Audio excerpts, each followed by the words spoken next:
Bismillahirrahmanirrahim. Assalamualaikum warahmatullahi wabarakatuh. Innal hamdalillah nahmaduhu wa nasta'inuhu wa nastaghfiruh. Wa na'udzu billahi min syururi anfusina wa min sayyiati a'malina. May yahdihillahu fala mudhillalah wa may yudlil fala hadiyalah. Asyhadu an la ilaha illallah wahdahu la syarikalah wa asyhadu anna Muhammadan abduhu wa rasuluhu la nabiyya ba'dah. Yaqulullahu tabaraka wa ta'ala ya ayyuhalladzina amanu taqullaha haqqa tuqatih wa la tamutunna illa wa antum muslimun. Ya ayuhan nasu taqu rabbakumul ladzi khalaqakum min nafsin wahidah wa khalaqa minha zawjaha wa batha minhuma rijalan katsiran wa nisaa'a wattaqullaha alladzi tasaaluna bihi wal arham innallaha kana 'alaikum raqiba. Ya ayyuhalladzina amanu taqullaha wa qulu qawlan sadida yuslih lakum a'malakum wa yaghfir lakum dhunubakum wa may yuti'illaha wa rasulahu faqad faza fawzan 'azima. Amma ba'du fa inna asdaqal kalami kalamullah wa khairal huda huda Muhammad sallallahu alaihi wa ala alihi wa sallam wa syarrul umur muhdatsatuha fa inna kulla muhdatsatin bid'ah wa kulla bid'atin dhalalah wa kulla dhalalatin finnar. Ikhwani wa akhwati rahimani wa rahimakumullah. Semoga Allah Subhanahu wa taala senantiasa menjaga kita, merahmati kita, memberikan dan mencurahkan kasih sayangnya kepada kita. Kita terus bersyukur kepada Allah Subhanahu wa taala atas limpahan nikmat dan karunia-Nya. Dan di antara nikmat dan karunia yang Allah Subhanahu wa taala berikan kepada kita sampai detik ini, kita masih diberikan kesempatan oleh Allah Subhanahu wa taala untuk thalabul ilmi. Alhamdulillah, kita telah masuk pada pertemuan yang kelima dari materi yang kita bahas, yaitu mempelajari, mendalami tentang kaidah-kaidah dalam ilmu bahasa Arab. Maka tidak lupa kami selalu menasihatkan kepada ikhwani wa akhwati a'azzani Allah wa iyyakum jami'an untuk berusaha kita istiqamah, bersabar di dalam menuntut ilmu. Untuk mempelajari bahasa Arab butuh kepada kesabaran, butuh kepada istiqamah. Karena kesulitan pasti akan kita jumpai. Terlebih-lebih lagi yang baru belajar, baru awal kali mempelajari tentang ilmu kaidah ini, pasti akan dijumpai kesulitan, kesusahan, tapi itu butuh kepada kesabaran, butuh kepada istiqamah. Jangan menyerah begitu saja. Kemudian butuh juga semangat dan keseriusan. Ini juga penting. Semangat, keseriusan dalam mempelajari kaidah bahasa Arab ini sangat penting dan sangat diperlukan. Dan juga kita selalu juga menasihatkan untuk banyak murajaah. Sering-sering mengulang-ulang pelajaran yang telah disampaikan. Banyak bertanya, karena ini adalah kunci kesuksesan dalam mempelajari kaidah dalam bahasa Arab ini. Mumpung pelajaran yang disampaikan ini juga belum terlalu banyak, baru 4 pelajaran saja, maka ini butuh kepada murajaah, diulang-ulang pembahasannya sampai kita betul-betul paham. Kenapa? Karena bahasa Arab ini materinya, pembahasannya itu saling berkaitan antara satu dengan pembahasan yang berikutnya. Materi yang telah kita bahas di awal, istilah-istilah yang kita bahas di pertemuan yang pertama, yang kedua, yang ketiga mungkin akan berulang. Akan disebutkan kembali nanti istilah-istilah tersebut di pertemuan-pertemuan berikutnya. Istilah mufrad, mutsanna, jama', istilah jadi mudzakkar dan muannas misalkan, dan beberapa istilah-istilah yang lain yang sudah dibahas di pertemuan sebelumnya akan terus diulang, karena memang pembahasan dalam ilmu bahasa Arab ini akan selalu berkaitan ya antara satu pelajaran dengan pelajaran berikutnya. Ya, oleh karenanya butuh murajaah. Ya, butuh kepada diulang-ulang, banyak bertanya. Ya. Naam.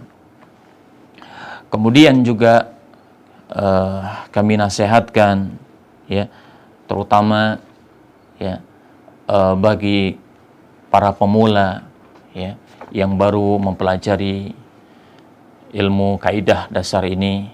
Nah, maka selain untuk sering memurajaah ya, mengulang pelajaran, banyak bertanya, pahami setiap masalah ya, dan jangan berpindah kepada pembahasan berikutnya kalau masalah yang pertama masih menyisakan masalah ya. Sebisa mungkin fahami dengan baik. Kemudian yang penting juga adalah jangan buru-buru. Jangan terburu-buru, isti'jal.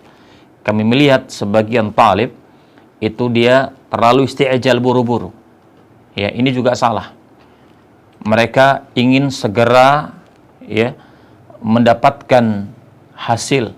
Ya, ingin segera langsung membaca kitab para ulama, padahal belum selesai memahami kaidah-kaidah dalam bahasa Arab. Belum merampungkan kaidah-kaidahnya. Ya. Maka perlu tahapan. Ya, perlu tahapan, perlu bersabar, ya. Jangan juga isti'jal, ya, terburu-buru, ya. Tetapi kita pelajari tentang bahasa Arab ini sesuai dengan tahapan-tahapannya, ya. Perlahan, sering murajaah, maka itu insya Allah adalah merupakan kunci kesuksesan untuk kita bisa memahami ilmu yang sangat penting ini.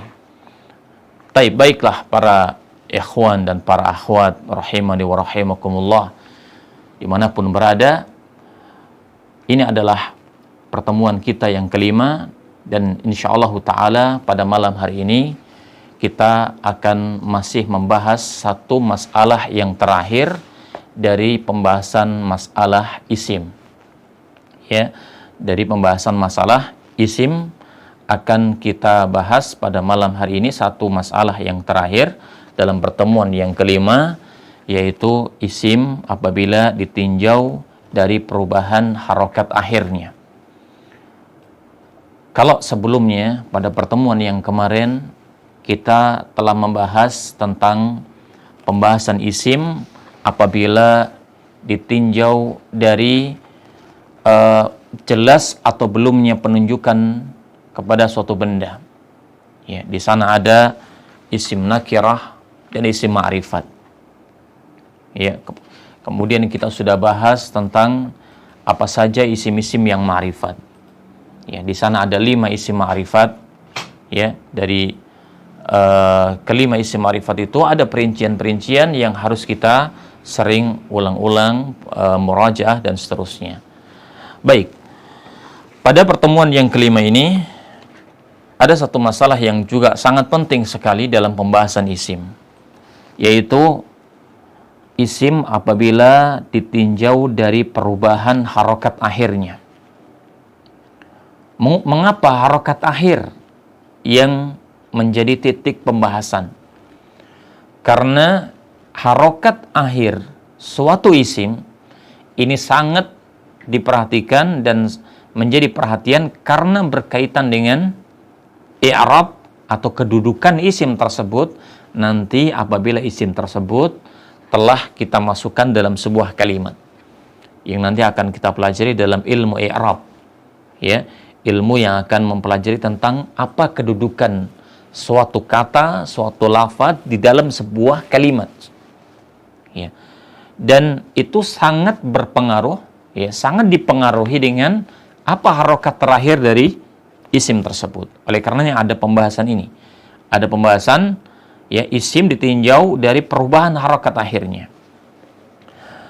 Kemudian target dari pembahasan ini adalah pertama, kita akan mengetahui tentang apa perbedaan dari isim yang mu'rab dan isim yang mabni. Ini juga istilah yang baru.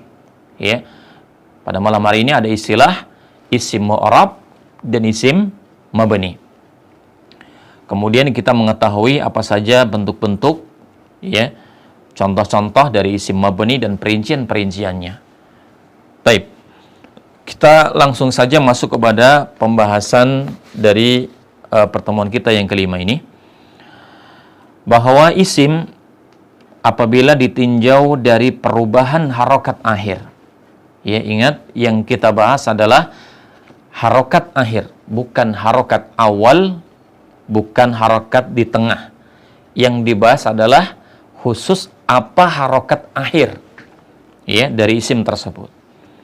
Jadi isim ditinjau dari perubahan harokat akhirnya, maka terbagi menjadi dua kelompok, dua macam.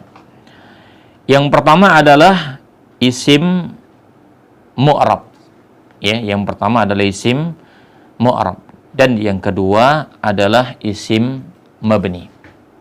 Ya, kita bahas satu persatu, ya, dari dua pembagian tersebut. Dan tugas kita dalam pembahasan ini adalah kita bisa mengelompokkan, ya, sebuah isim apakah dia masuk ke dalam kelompok yang pertama, yaitu isim yang mu'rab, atau dia masuk dalam kelompok yang kedua, yaitu isim yang mabni. Ini pembahasan yang sangat penting. Kita harus bisa membedakan apakah isim ini adalah termasuk mu'rab atau isim ini adalah termasuk dalam kelompok isim yang mabni. Yang pertama kita bahas adalah al-ismu al-mu'rab, isim yang mu'rab. Apa itu isim yang mu'rab? Isim mu'rab adalah isim yang dapat berubah harokat akhirnya. Ya, isim yang dapat berubah. Artinya isim ini bisa berubah. Ya, harokat akhir dari isim tersebut bisa berubah. Kalau dalam pembahasan yang lalu kita sempat membahas tentang apa arti harokat. Ya, kita ulang sedikit. Harokat, ya, kita tahu dalam sebuah isim itu akan terjadi 3 atau 4 harokat. Ya, pertama adalah dhammah, ya, harokat dhammah, ya. Yang kedua harokat fathah, dan yang ketiga harokat kasrah. Harokat dhammah, ya, kita tahu bentuknya seperti apa namanya, huruf atau seperti angka 9 yang kecil, ya, seperti angka 9 kecil berada di atas huruf, ya. Kemudian harokat fathah bentuknya seperti garis miring yang juga letaknya di atas huruf. Kemudian yang ketiga adalah harokat kasrah. Harokat kasrah, ya, bentuknya adalah garis miring yang tetapi letaknya di bawah huruf. Nah, ini 3 harokat yang sangat penting dalam sebuah isim. Dhammah, kemudian fathah, dan kasrah. Baik. Sebuah isim apabila huruf terakhirnya, ya, apabila huruf terakhirnya itu bisa berubah harokatnya dari dhammah menjadi fathah, menjadi kasrah misalkan, maka isim itulah yang kita sebut sebagai isim mu'rab, isim yang bisa berubah harokat akhirnya. Apa contohnya? Kita contohkan, misalkan di antara contoh isim mu'rab adalah kata Zaidun. Zaid, nama orang laki-laki, ya, seorang laki-laki namanya Zaid. Kita perhatikan kata Zaidun, huruf terakhirnya apa? Adalah huruf dal. Zaid, ya, huruf terakhirnya adalah dal. Lah, huruf dal pada kata Zaid itu harokatnya bisa berubah, ya, harokatnya bisa berubah sesuai dengan letaknya di dalam kalimat, sesuai dengan posisi dan letaknya di dalam kalimat. Kita lihat dalam contoh yang pertama, kita contohkan di sini adalah kalimatnya qama Zaidun. Ya, qama Zaidun. Artinya Zaid itu telah berdiri. Kita perhatikan di situ harokat huruf dal pada kata Zaid itu di dhammah. Ya, di dhammah. dan ditanwin. Ya, kenapa ditanwin? Karena tidak ada tidak ada alif lam pada kata Zaid, maka harus ditanwin. Jadilah qama Zaidun. Baik. Kemudian perhatikan contoh yang kedua. Contoh yang kedua adalah ra'aitu Zaidan. Ra'aitu Zaidan artinya saya melihat Zaid. Saya melihat Zaid.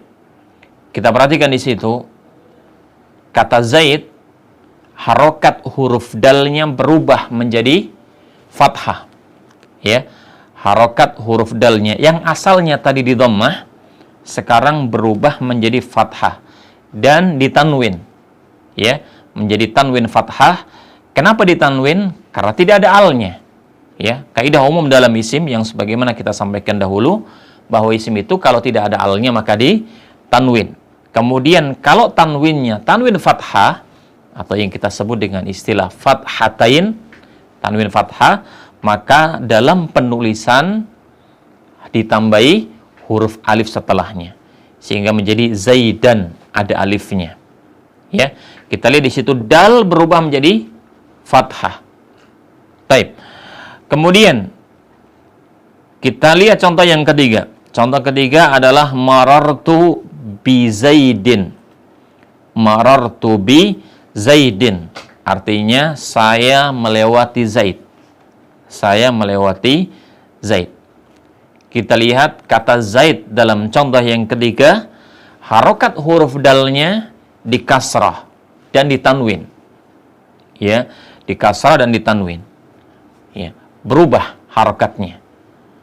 Contoh yang pertama, dalnya di dhammah, ya, dhammatain. Contoh yang kedua, dalnya di fathah, fathatain. Contoh yang ketiga, dalnya di kasrah, kasratain. Lah, oleh karenanya kata Zaid, ya, pada ketiga kalimat di atas, lafadz Zaid itu berubah harokatnya, berubah harokat akhirnya dari dhammah menjadi fathah, menjadi kasrah. Ya. Karena ya lafadz Zaid, kata Zaid itu bisa berubah harokat akhirnya, maka itulah yang kita sebutkan. Maka kata Zaid kita kelompokkan ke dalam kelompok isim mu'rab. Ya, kelompok isim mu'rab yaitu isim yang harokat akhirnya bisa berubah. Harokat akhirnya bisa berubah. Apakah isim mu'rab hanya Zaid? Tidak. Ya, Zaid sekedar satu contoh saja dari isim mu'rab. Nanti akan kita dapatkan contoh-contoh yang lain yang sangat banyak, ya, dari contoh-contoh isim mu'rab. Yang penting kita mengetahui kaidahnya. Kaidah adalah, jadi kaidah dalam isim mu'rab adalah yang penting isimnya, isim itu bisa berubah, ya, dari dhammah menjadi fathah, menjadi kasrah. Ya. Nah, kalau ada yang bertanya, kapan kita dhammah, kapan kita fathah, kapan kita kasrah? Ya, maka kami jawab, ini belum waktunya. Ya, nanti akan ada pembahasan tersendiri. Kapan sebuah isim kita dhammah, kapan sebuah isim ini kita fathah, kapan sebuah isim ini kita kasrah. Ini sudah berbicara tentang kedudukan sebuah isim dalam kalimat. Ini belum, ya. Ingat bahwa metode pembelajaran kita itu bertahap, ya. Bertahap. Sekarang kita baru melangkah dalam satu masalah isim saja. Ya, satu masalah isim, ya, satu kata. Kita belum membahas satu kalimat. Kita baru bahas satu kata, yaitu isim. Ya. Setelah itu kita berpindah kepada pembahasan fiil, satu fiil.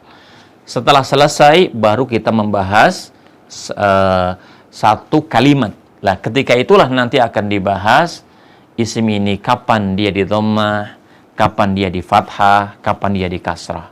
Tapi yang jelas bahwa ada isim itu bisa berubah harokat akhirnya, ya, dari dhammah menjadi fathah, menjadi kasrah. Isim-isim yang seperti itulah yang kita sebut dengan isim yang mu'rab, yang bisa berubah harokat akhirnya.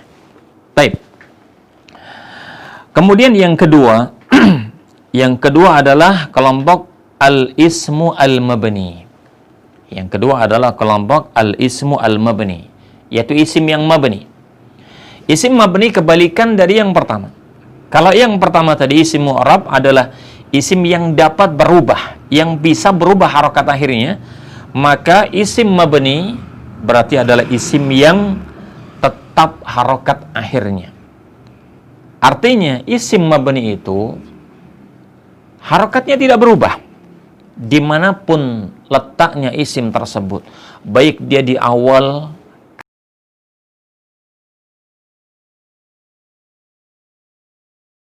ya, itu adalah ciri dan tanda dari isim mabni. Oleh karenanya kita harus bisa bedakan apakah isim ini mu'rab, apakah dia isim ini dia mabni. Ya, apa contoh isim mabni? Kita contohkan di sini adalah kata hadza. Ya, kata hadza. Hadza tidak pernah berubah harokat akhirnya. Kita contohkan dalam contoh yang pertama adalah qama hadza. Telah berdiri yang ini. Ya, hadza lafadznya tidak berubah. Kita pindah kepada kalimat yang kedua, ra'aitu hadza. Saya melihat yang ini, tetap hadza tidak berubah. Kita pindah kepada contoh yang ketiga, marartu bihadza. Hadza tidak berubah. Tetap lafadznya seperti itu, baik kita pindah kalimatnya, baik kita pindah posisinya di awal, di tengah, di akhir, tidak berubah. Itu adalah menunjukkan bahwa hadza ya adalah isim mabni. Adalah isim mabni. Oleh karenanya isim kalau memang dia adalah isim mabni, kita tidak boleh salah baca. Ya, tidak boleh salah baca. Kenapa? Karena isim mabni harokatnya tidak berubah.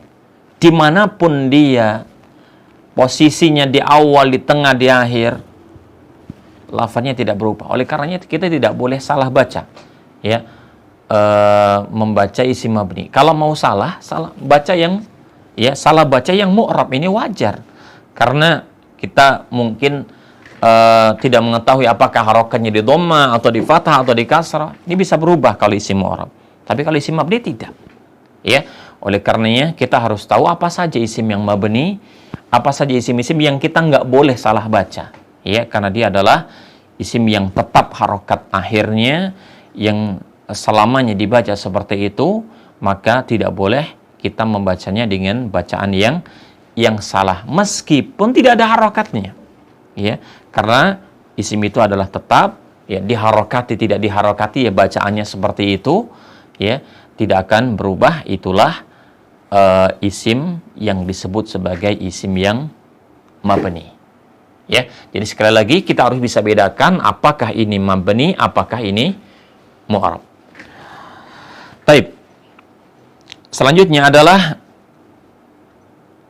apa saja isim-isim yang mabni. Yang akan kita bahas adalah apa saja isim yang mabni. Maka sebuah isim kalau dia masuk dalam kelompok yang kelompok ini, kelompok isim yang mabni, maka dia mabni. Kalau tidak, maka berarti dia secara otomatis masuk ke dalam kelompok yang pertama, isim yang mu'rab. Ya, mirip-mirip seperti yang telah kita bahas kemarin. Isim itu ada nakirah, ada ma'rifat. Ya, ada nakirah, ada ma'rifat. Isim ma'rifat ada 5 kelompok. Yang masuk dalam 5 kelompok ini berarti dia ma'rifat. Yang tidak berarti kebalikannya, yaitu nakirah. Sama. Ya, isim itu ada yang mu'rab, ada yang mabni. Ya, isim yang mabni akan kita sebutkan ada 5 kelompok.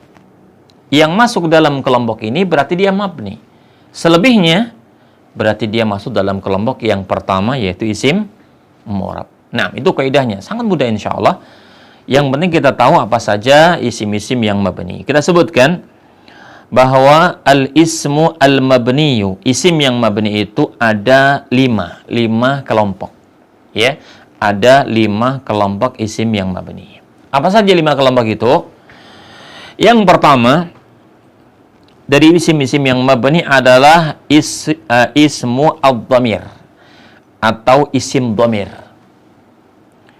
Dhamir perinciannya telah diterangkan sebelumnya pada pembahasan kemarin.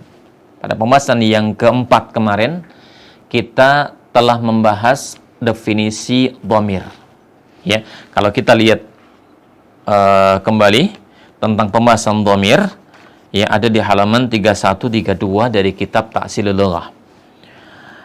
Dhamir itu kalau ditinjau, kalau dilihat dari perubahan harokat akhirnya, maka dhamir itu masuk ke dalam kelompok isim yang mabni. Artinya dhamir itu tidak akan berubah harokat akhirnya. Kita lihat ya, pada halaman 32 di situ kemarin kita sudah menyebutkan tentang macam-macam dari dhamir. Baik dhamir ghaib maupun dhamir mukhatab maupun dhamir mutakallim, ya, yang kemarin kita sebutkan. Ya. Dan jumlah dhamir kemarin ada 14, ya. Kalau kita lihat halaman 32, ya, di situ ada 14 dhamir, huwa, huma, hum, hiya, huma, hunna, anta, antuma, antum, anti, antuma, antunna, ana, nahnu. 14 dhamir ini, ya, semuanya mabni tanpa terkecuali. Tidak akan berubah bacaannya. Ya, misalkan dhamir huwa, ya, lafadz huwa, dhamir huwa tidak akan pernah berubah bacaannya. Harokat huruf waw akan selalu di fathah. Kenapa? Karena mabni. Ya, karena mabni. Huwa itu wawunya selalu di fathah. Oleh karenanya membaca dhamir tidak boleh keliru. Membaca dhamir tidak boleh salah. Jangan sampai huwa dibaca huwu dengan dhamma misalkan, atau huwi dengan kasrah misalkan. Ya, tidak. Dhamir tidak boleh salah baca meskipun tidak ada harokatnya. Meskipun tidak ada harokatnya. Oleh karenanya para ikhwan, para akhwat, harokat kalau kita mengetahui kaidah itu dia terlalu penting. Tidak terlalu masalah. Ya, oleh karenanya mengapa kita bisa membaca kitab para ulama yang tidak ada harokatnya? Karena kita mengetahui kaidah, ya. Jadi harokat jadi tidak terlalu penting, ya, kalau kita mengetahui kaidahnya. Seperti ini misalkan, kita mengetahui isim itu ada yang mabni. Kalau mabni berarti bacaannya selalu seperti itu. Ya, huwa meskipun di awal kalimat, misalkan di tengah kalimat tidak akan berubah bacaannya. Ya, huwa, huma, hum. Misalkan hum, selalu mimnya disukun. Kenapa mabni? Tetap, ya, tidak akan ada perubahan harokat. Hiya, huma, hunna, anta, antuma, antum, anti, selalu di kasrah. Anti, antuma, antunna, ana, nahnu. Nahnu, ya, nun, ya, selalu di dhammah. Nahnu. Tidak ada perubahan harokat. Inilah yang kita sebut dengan istilah mabni, ya. Jadi semua dhamir, baik yang munfasil maupun yang muttasil yang kemarin sudah kita bahas, semuanya masuk dalam kelompok isim yang mabni yang tidak berubah harokat akhirnya. Dan kita tidak boleh salah dalam membacanya karena isim mabni adalah harokatnya tidak berubah.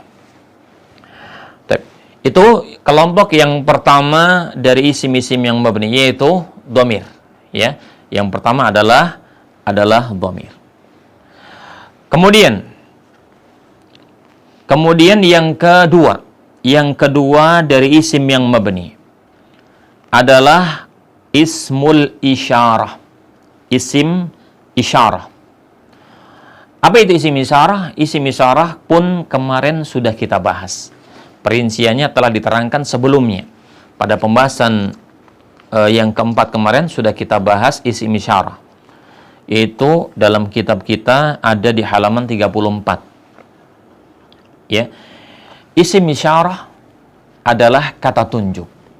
Kemarin sudah kita bahas isim isyarah itu terbagi menjadi dua kelompok. Ada al-isyarah lil qarib dan al-isyarah lil ba'id. Isyarah untuk menunjuk benda yang dekat dengan kita dan isyarah untuk menunjuk benda yang jauh dari kita. Ya. Isim isyarah baik yang qarib, yang dekat maupun yang ba'id, yang jauh adalah masuk dalam kategori isim yang mabni, yang tidak berubah harokat akhirnya.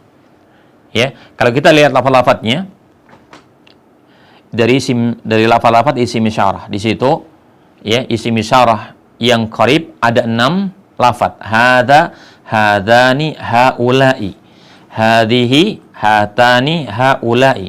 Ini bacaan dari isim isyarah semuanya mabni. Ya.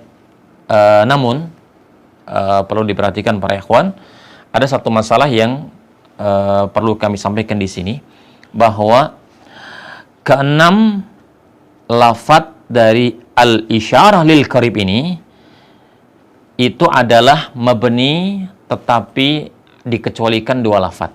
Nah, ini yang perlu kami jelaskan. Ya, dari 6 isim isyarah ini ada 2 lafadz yang dikatakan oleh para ulama digolongkan ke dalam kelompok isim yang pertama, yaitu isim yang mu'rab. Lafadz apakah yang mu'rab dari isim isyarah ini? Kata mereka adalah yang mu'rab adalah yang mutsanna. Kita lihat. Yang mutsanna yang menunjukkan jumlah 2 itu ada 2 lafadz. Yang pertama adalah hadzani, itu mutsanna mudzakkar. Yang kedua hatani, ini yang mutsanna muannas. Mutsanna muannas. Kata para ulama kita bahwa 2 isim ini khusus untuk 2 isim isyarah ini mereka golongkan ke dalam golongan isim yang mu'rab. Bisa berubah. Ya, bisa berubah. Kenapa bisa berubah? Kata mereka, apa perubahannya? Perubahannya adalah bahwa isim ini hadzani dan hatani, ya, yang diakhiri dengan alif nun, maka huruf alif itu bisa diganti dengan ya. Bisa diganti dengan ya, dengan ya nun. Sebagaimana isim mutsanna yang kita tahu, isim mutsanna menunjukkan jumlah 2 itu diakhiri dengan alif nun dan ya nun. Oleh karenanya hadzani dan hatani karena mutsanna bisa berubah dari alif nun menjadi ya nun, sehingga hadzani akan berubah menjadi hadzaini dengan ya, dan hatani akan berubah menjadi hataini dengan ya. Karena bisa berubah, ya, karena bisa berubah, maka kemudian kedua isim ini dikecualikan dari mabni dan dikelompokkan ke dalam kelompok isim yang mu'rab. Berarti kalau kita simpulkan adalah isim isyarah. Isim isyarah, baik yang qarib, yang dekat, maupun yang ba'id, yang jauh, semuanya mabni kecuali 2 lafadz. Pertama adalah hadzani, yang kedua hatani. Kenapa disebut dengan isim mu'rab? Karena ada yang bisa berubah. Apa itu? Alif bisa berubah menjadi ya. Maka hadzani menjadi hadzaini, hatani menjadi hataini. Ya. Nah, kita kembali kepada masalah kita. Jadi kelompok yang kedua dari isim yang mabni adalah isim isyarah. Secara umum isim isyarah adalah masuk dalam kelompok isim yang mabni, ya, meskipun kita kecualikan dari kita kecualikan 2 lafadz dari isim isyarah. Baik. Selanjutnya adalah di antara isim mabni yang ketiga adalah al-ismul mausul. Isim mausul atau kata sambung. Ini pun sama, isim mausul perinciannya telah diterangkan sebelumnya pada pembahasan yang kemarin. yaitu pada halaman yang ke-35 dari kitab kita. Kemarin sudah kita bahas tentang isim mausul atau kata sambung. Kemarin kita bahas bahwa isim mausul itu ada 6 lafadz. Kita perhatikan lafaz-lafadznya pada halaman 35. Di situ ada 6 lafadz. Pertama adalah alladzi, yang kedua alladzani, yang ketiga adalah alladzina, keempat allati, kelima allatani, dan yang keenam allati. 6 lafadz dari isim mausul. Isim mausul juga masuk dalam kategori isim yang mabni. Ya. Semuanya sama dengan isim isyarah tadi, dikecualikan 2. Yang mana? Yang mutsanna, yang menunjukkan jumlah 2. Apa itu? Berarti ada 2 lafadz. Pertama adalah alladzani, dan yang kedua adalah allatani. Itu yang mutsanna. Alladzani mutsanna mudzakkar, allatani mutsanna muannas.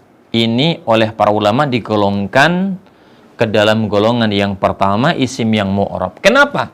Persis alasannya dengan yang tadi, yaitu alladzani dan allatani itu mutsanna, ya, diakhiri oleh alif nun, dan alif bisa berubah menjadi ya, sehingga alladzani bisa berubah menjadi alladzaini, dan allatani bisa berubah menjadi allataini, dengan alif berubah menjadi ya. Karena bisa berubah, maka digolongkan ke dalam kelompok isim yang mu'rab. Tapi selebihnya, ya, selebihnya kata alladzi, alladzina, ini mabni, tidak boleh berubah, ya. Alladzina selalu ya nunnya di fathah, ya, tidak boleh berubah. Allati, allati, semuanya adalah mabni, ya.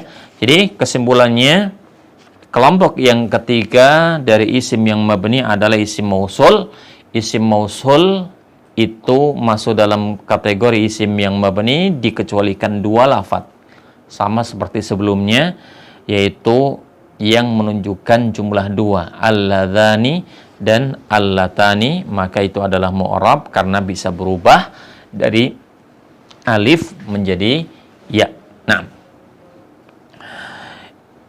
kemudian kita lanjutkan yang keempat. Yang keempat dari isim-isim yang mabni adalah ismu asyarti, isim syarat. Adapun isim syarat ini belum kita bahas pada pertemuan sebelumnya. Termasuk isim yang mabni adalah isim syarat. Syarat dalam bahasa Arab maknanya persis dengan syarat dalam bahasa kita, bahasa Indonesia. Maknanya sama. Kalau kita memahami syarat dalam bahasa kita itu adalah jadi sesuatu yang kita akan mendapatkan hasil kalau syaratnya kita penuhi. Syarat itu adalah sesuatu yang apabila kita ingin mendapatkan hasil, maka harus dipenuhi, ya, apa yang menjadi syaratnya. Itulah syarat bahasa kita dan itulah syarat bahasa Arab, ya, sama persis.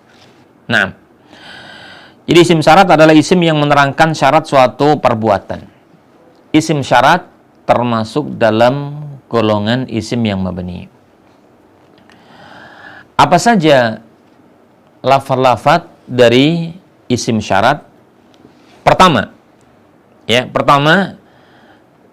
contoh isim syarat adalah man. Man itu adalah isim syarat untuk mensyaratkan sesuatu yang berakal.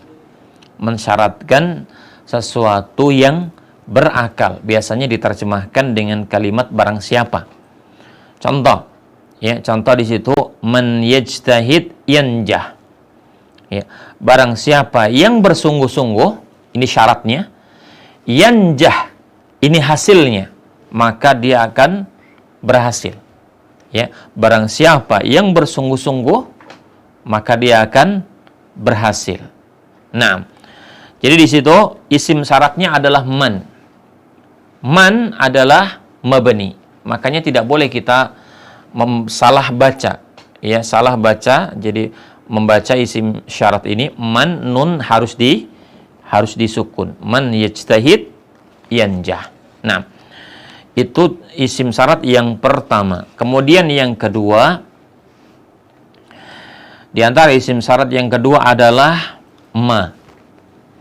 Ya, adalah ma, mim dan alif, ma panjang. Ma adalah isim syarat untuk mensyaratkan sesuatu yang tidak berakal. Ini kebalikan dari yang pertama. Mensyaratkan sesuatu yang tidak berakal. Kita contohkan misalkan di sini wa ma taf'al min khairin tu'jar alaihi. Artinya apa saja yang engkau lakukan, yang engkau kerjakan dari kebaikan, maka balasan dari syarat adalah akan dibalas atasnya. Jadi syarat itu adalah sesuatu yang apabila dia dipenuhi, maka hasilnya pun akan terpenuhi. Ya, wa ma taf'al min khairin, apa saja yang kau lakukan dari kebaikan, ya, maka tu'jar alaih, akan dibalas dengan perbuatan tersebut. Nah, di sini ma adalah isim syarat. Nah, yang ketiga, ya, dan yang keempat ini digabung. Di antara isim syarat yang ketiga dan keempat adalah mata dan ayyana. Mata dan ayyana. Dua lafaz ini adalah untuk mensyaratkan yang berkaitan dengan masalah waktu. Ya, dengan masalah waktu. Biasanya diterjemahkan dengan kata kapanpun, waktu. Ya. Contoh yang pertama kita contohkan di sini, mata tata'allam tataqaddam. Mata tata'allam tataqaddam. Artinya kapanpun engkau mau belajar, ini syaratnya, ya, kapanpun engkau mau belajar, maka hasilnya tataqaddam, engkau akan maju. Ya, engkau akan maju. Dan di sini isim syaratnya adalah kata mata. Ya. Contoh yang kedua, ayyana tadhhab attabi'aka. Ya. Ayyana tadhhab attabi'aka. Artinya kapanpun engkau pergi, aku akan mengikutimu. Nah, di sini isim syaratnya adalah ayyana. Jadi ada 4 isim syarat, ya, 4 saja, ya, dari isim syarat kita yang dikelompokkan dalam kelompok isim yang mabni, yang kita tidak boleh salah dalam membaca isim syarat tersebut. Nah, kemudian yang terakhir dari kelompok isim yang mabni adalah yang kelima, ismul istifham. Ismul istifham. Apa itu isim istifham? Adalah isim yang digunakan untuk menanyakan sesuatu. Ya, yang kita dalam bahasa kita ada istilah kata tanya. Ya, kata tanya, yaitu kata yang digunakan untuk menanyakan sesuatu. Ini dalam bahasa Arab namanya isim istifham. Ya. Isim istifham masuk dalam kelompok isim yang mabni, yang tidak boleh berubah harokatnya dan tidak boleh salah baca. Apa saja lafaz-lafaz dari isim istifham? Adapun macam-macamnya adalah sebagai berikut. Pertama adalah man. Man adalah isim istifham untuk menanyakan sesuatu yang berakal. Menanyakan sesuatu yang berakal. Ya, biasanya kita terjemahkan dengan kata siapa. Ya. Contohnya adalah marrabbuka, siapa Rabbmu, man nabiyuka, ya, siapa nabimu. Kita bertanya man abuka, man ummuka, siapa bapak, siapa ibumu, man ahuka, siapa saudaramu. Menanyakan, ya, seseorang, ya, yang berakal. Menjadi man ustaduka, siapa gurumu, ya, dan seterusnya, menanyakan tentang seseorang. Ya, itu adalah isim istifham man, untuk menanyakan seseorang yang berakal. Yang kedua adalah ma. Ma sama dengan sebelumnya, yaitu adalah menanyakan sesuatu yang tidak berakal. Ya, kalau man untuk yang berakal, maka ma kebalikannya yang tidak berakal. Ya, kita terjemahkan apa. Ya, misalkan kita mengatakan madinuka, apa agamamu, masmuka, ya apa namamu, ya. Jadi ma jinsiyatuka, apa kebangsaanmu, ya menanyakan sesuatu yang tidak berakal, ya menanyakan sesuatu yang tidak berakal, ya menggunakan isim istifham ma, ya.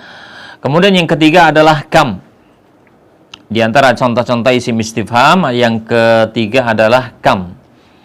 Kam adalah isim istifham yang digunakan untuk menanyakan jumlah, kita artikan berapakah, ya kita manakan berapa, ya. Contoh di sini adalah kam kitaban fi hakibatika, ya artinya berapakah jumlah kitab yang ada di tasmu, menanyakan jumlah. Nah, kam adalah mabni dan tanda mabninya di sini harus selalu disukun. Nah, kemudian yang keempat adalah mata. Ya, mata adalah isim istifham untuk menanyakan waktu. Ya, kita artikan kapan. Contoh mata al-imtihan, kapan? Ya, kapan imtihan? Imtihan artinya adalah ujian. Ya, kapan ujian? Ya, menanyakan tentang waktu, maka menggunakan isim istifham yaitu mata. Kemudian yang kelima adalah dari isim istifham yang kelima adalah aina. Aina adalah isim istifham untuk menanyakan tempat, di mana. Kita mengatakan aina Muhammad, di mana Muhammad, aina baituka, di mana rumahmu, ya. Aina, jadi qalamuka, di mana pulpenmu, dan seterusnya. Menanyakan ya tempat menggunakan lafaz aina. Dan yang terakhir yang keenam adalah kaifa. Ya, kaifa adalah untuk menanyakan keadaan. Menanyakan keadaan. Ya, kita terjemahkan bagaimana. Ya, contoh kaifa haluka, bagaimana keadaanmu. Ya. Contoh yang kedua, kaifa fa'ala rabbuka bi ashabil fil, bagaimana Rabbmu memperlakukan tentara gajah. Ya. Jadi isim-isim ini disebut dengan isim istifham karena fungsinya untuk bertanya, alat yang digunakan untuk kita bertanya, ya. Maka isim istifham ya sesuai dengan penggunaannya. Kalau kita untuk menanyakan tempat, ya menggunakan ya isim istifham yang berfungsi menanyakan tempat. Untuk menanyakan waktu, ya untuk menanyakan jumlah dan seterusnya, maka menggunakan lafaz-lafaz dari isim istifham ini. Yang terpenting adalah bahwa isim istifham itu adalah masuk dalam golongan dari isim yang tidak berubah harokatnya. Dimanapun isim itu dibaca sesuai dengan bacaannya, tidak akan berubah harokatnya. Ya, oleh karena kita tidak boleh salah baca dalam membaca isim istifham. Inilah para ikhwan dan para akhwat, 5 kelompok dari isim yang mabni. Pertama adalah dhamir. Ya, yang kedua isim isyarah, yang ketiga isim mausul, yang keempat adalah isim syarat, dan yang kelima adalah isim istifham. Ini adalah isim-isim yang mabni. Selebihnya adalah masuk dalam kelompok yang pertama, yaitu isim yang mu'rab. Nah, baiklah para ikhwan dan para akhwat rahimani wa rahimakumullah. Alhamdulillah kita telah menyelesaikan satu masalah yang terakhir dari pembahasan isim, yaitu isim apabila ditinjau dari harakat akhirnya akan terbagi menjadi 2 kelompok. Ya, ada yang mu'rab, ada yang mabni. Dan kita setelah ini harus bisa membedakan, ya, apakah isim ini masuk dalam kelompok isim yang mu'rab dan apakah isim ini masuk dalam kelompok isim yang mabni. Maka berarti telah kita lewati 5 pembahasan tentang isim. Ya, kita telah melewati 5 pembahasan tentang isim. Yang ini akan semakin menambah pengenalan kita kepada isim. Kita mengetahui seluk-beluk isim. Isim itu bagaimana? Ya, isim adalah kata benda, tetapi isim ini punya perincian-perinciannya. Isim kalau ditinjau dari ini, kalau ditinjau dari itu, ya punya perincian-perinciannya. Dan kita telah memerinci 5 masalah dalam masalah isim. Ya, yang pertama, dalam pertemuan yang pertama kita bahas dahulu, yaitu isim jika dilihat dari harokat akhirnya. Jadi isim apabila dilihat dari susunan hurufnya, huruf akhirnya. Ya, isim apabila ditinjau dari huruf akhirnya, maka akan terbedakan menjadi 4 kelompok.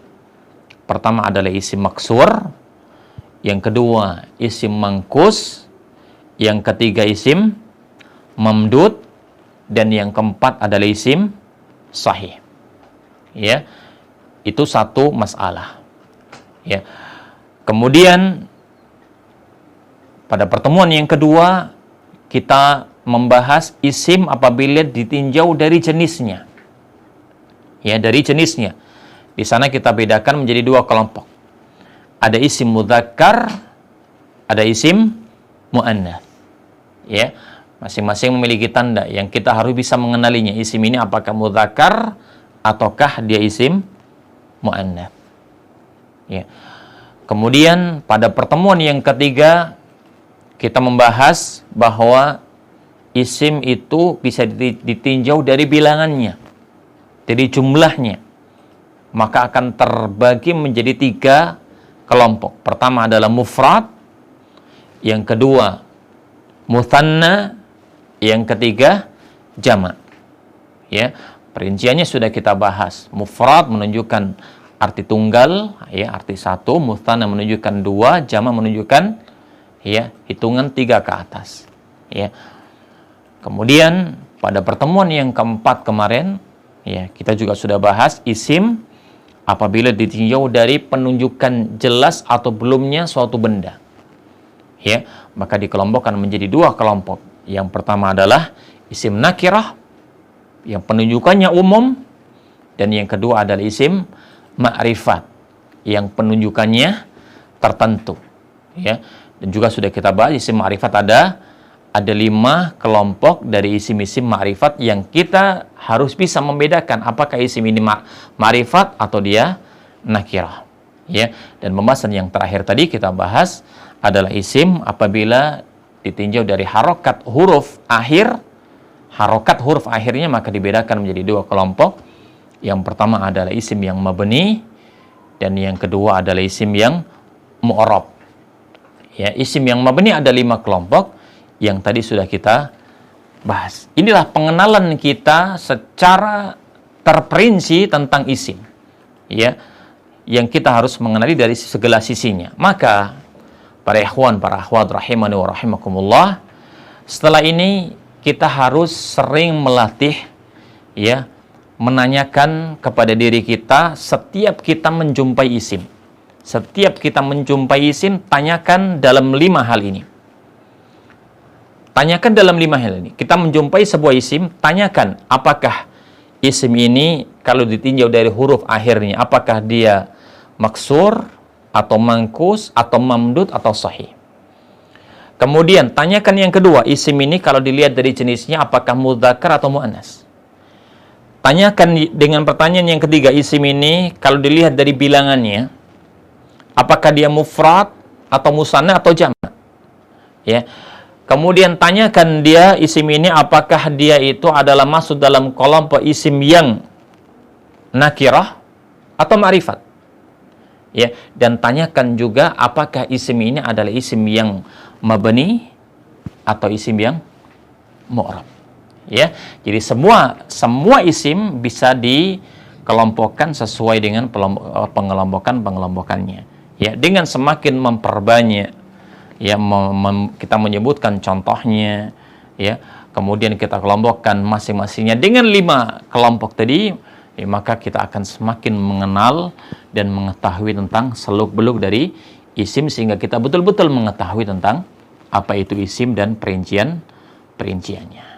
Ya, baiklah para ikhwan dan akhwat rahimani wa rahimakumullah dimanapun berada, ini adalah pembahasan kita yang terakhir dalam pembahasan isim, dan insya Allah pada pertemuan berikutnya kita akan mulai membahas pembagian kata yang kedua, yaitu fi'il. Ya, sebagaimana dahulu kita bahas, kata dalam bahasa Arab itu terbagi menjadi 3. Pertama adalah isim, ya, kedua adalah fi'il, dan ketiga adalah huruf. Isim telah kita selesaikan malam ini, ya, pada pembahasan ini kita bahas dalam 5 pembahasan, ya. Maka dan setelah ini akan kita berpindah untuk mempelajari secara terperinci tentang fi'il. Ya, bagaimana perinciannya akan kita bahas insyaallah taala pada pertemuan berikutnya biidnillahi subhanahu wa taala. Wallahu a'lam bishawab. Ini insyaallah kita bahas. Wallahu a'lam bishawab. Mudah-mudahan pembahasan ini bisa difahami dengan baik, ya, dan senantiasa kita terus menasihatkan untuk mengulang-ulang pelajaran yang telah disampaikan, sehingga apa yang disampaikan ini betul-betul bisa difahami dengan baik. Nah, wassallallahu wasallam ala nabiyyina Muhammad wa ala alihi wa sahbihi ajma'in walhamdulillahi rabbil alamin. Wassalamu alaikum warahmatullahi wabarakatuh.